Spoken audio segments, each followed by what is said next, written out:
Как вы думаете, на чем он работал дровах, дистопливе или коробочке Тесла, которую Тесла на то время еще не изобрел? Полагаю, ни на одном из этих трех.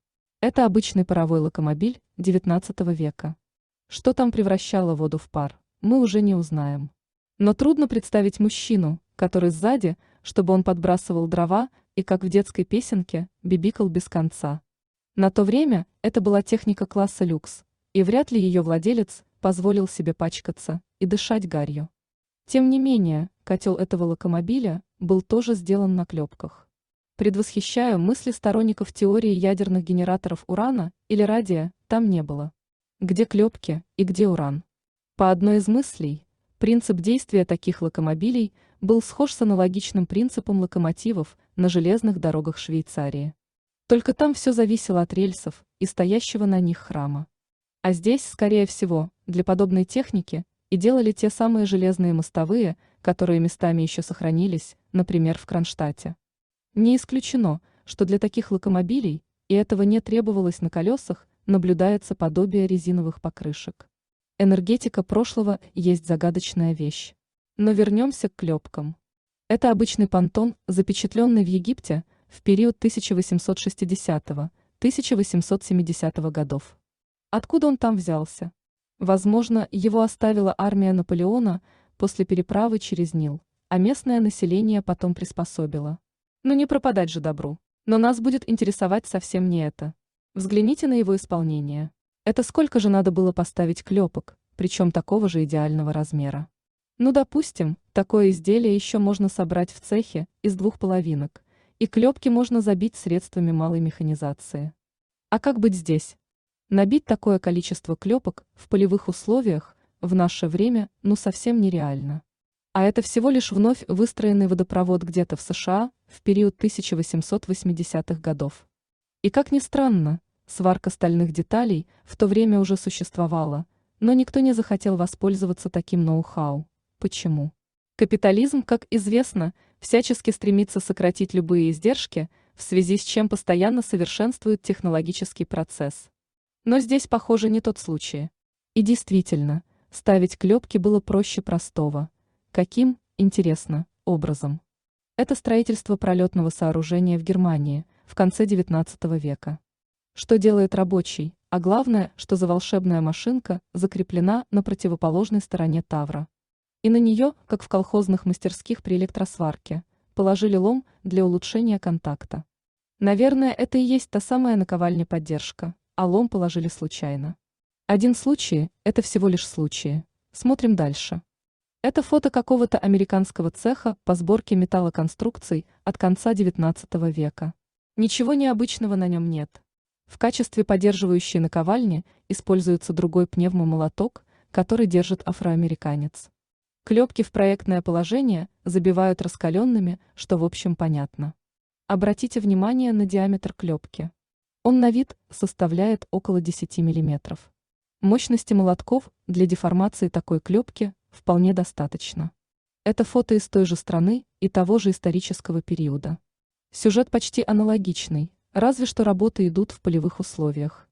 Перед забивкой клепку нагревают в какой-то масляной печи, судя по описанию фото. Все бы ничего, но есть одна маленькая деталь, все клепки уже забиты. Как понимать этот факт? Рабочие специально оставили для фото одну клепку незабитой. Ну, конечно же, нет. Это в чистом виде постановочное фото, а по некоторым признакам даже фотомонтаж. Все клепки на момент фото давно уже были в проектных местах. Кому было надо фабриковать такое фото? Возможно, был госзаказ на подобный фальсификат. Возможно, хозяин моста решил запечатлеть его строительство задним числом. Могут быть и другие причины. Главное, относиться к таким фото надо всегда скептически, как говорят юристы, с обвинительным уклоном. Смотрим дальше. Это фото из одного сборника, касающегося строительства какого-то из небоскребов Нью-Йорка в конце XIX века. Как бы сказал бывший московский мэр, по сюжету рабочие лихо впендюривают клепки в каркас будущего здания, причем держась за воздух на приличной высоте. Они, конечно же, молодцы, но только и здесь все клепки уже забиты. И размер этих клепок вполне приличен для размера их молотка. Как можно забить такие клепки в подобных условиях? Скорее всего, фальсификат мы имеем и здесь, если вообще рабочие не делают этим инструментом что-нибудь другое. Это фото из той же серии. Несмотря на то, что есть ряд незабитых клепок, их размер наводит на мысли. Неужели такими молотками можно забить клепки такого диаметра? Полагаю, нет, специалисты, поправьте. Для сравнения, приведу фото из 20 века от заводов Круппа в Германии, где давят клепки с аналогичным диаметром. Почувствуйте, как говорится, разницу. Два рабочих с жиденькими молотками заменяют гидравлический домкрат внушительных размеров. Вывод простой: или все американские фото есть тотальная фабрика грез, или молотки рабочих имеют какой-то секрет. Но в электромеханике чудес не бывает. По размерам молотков можно понять без сомнений, что максимум, на что они способны мять клепки, 10 мм в диаметре и в раскаленном виде. Смотрим дальше. Это строительство какого-то резервуара в США, 1900 год. Объект не похож на павильон, а по рукам рабочего слева можно понять, что это не актер. Тем не менее, он забивает внушительных размеров клепки все тем же легким молотком. А так ли это? Это Франция, 19 век. Здесь тоже рабочий стоит на постановочном фото, так как клепки уже готовы, и причем внушительных размеров. Что можно сделать с ними таким молотком? Разве что слегка подбить. Но интересно то, что рабочий стоит в защитных очках. Он что, решил всерьез отколоть от этой конструкции маленькие кусочки? Или у него совсем не отбойный молоток? Но дальше больше. Я уже рассказывал о том, что определенная часть гранитных пирамидальных обелисков в XVIII веке, а возможно и даже в первой половине XIX века, имели совсем не мемориально памятное назначение, а использовались в качестве технических устройств для обеспечения освещения на территории усадьб царских вельмож или для иллюминации различных празднеств и памятных дат. Но также существовало и множество других видов этих уникальных технических устройств генерации свободной энергии. Например, широко применялись устройства в виде кубков или урн с шарами над верхней крышкой и ртутной внутренней начинкой. И вот на гравюре под названием «Иллюминация» Санкт-Петербургской академии наук. Сентября 6 дня 1750 года, представленная, мы видим еще один интересный вид таких устройств, уже только отдаленно напоминающий пирамидальные обелиски, а более всего башни минаретов. И наибольший интерес тут как раз и представляет верхняя часть этих устройств, которая, вероятнее всего, является сосудом с ртутью. И, кстати, более всего эти самые сосуды напоминают шишечку. И тут сразу вспоминается определенная символика Ватикана. Видимо, подобных устройств генерации свободной энергии в подземных многоуровневых и многокилометровых хранилищах библиотеки Ватикана спрятано от нас немало. Еще 4 интересных вида устройств генерации свободной энергии, которые, вероятно, использовались для освещения и иллюминации праздников той эпохи, можно заметить на переднем плане гравюры под названием «Изображение великого фейерверка», представленного в Санкт-Петербурге в новый 1755 год вечеру на Неве-реке, предзимнем ее императорского величества домом. Здесь мы видим, что устройство выполнено в виде прямоугольных колонн, в верхней части которых установлены уже знакомые нам шары и кубки, вероятно, с ртутной начинкой. Также представляют интерес какие-то устройства, возвышающиеся над домами, типа антенн. На фото обведено красным. Один из вариантов этой технологии по отбору свободной энергии из атмосферы. Интересно мне, и что это наш дедушка Ленин электрифицировал? Оказывается, по всей стране от Петербурга до Иркутска все было уже электрифицировано. Сплошные загадки. Как же так? Оказывается, до 1880 года везде на фото присутствуют трамваи без проводов, странные столбы с антеннами, какие-то башни решетчатые.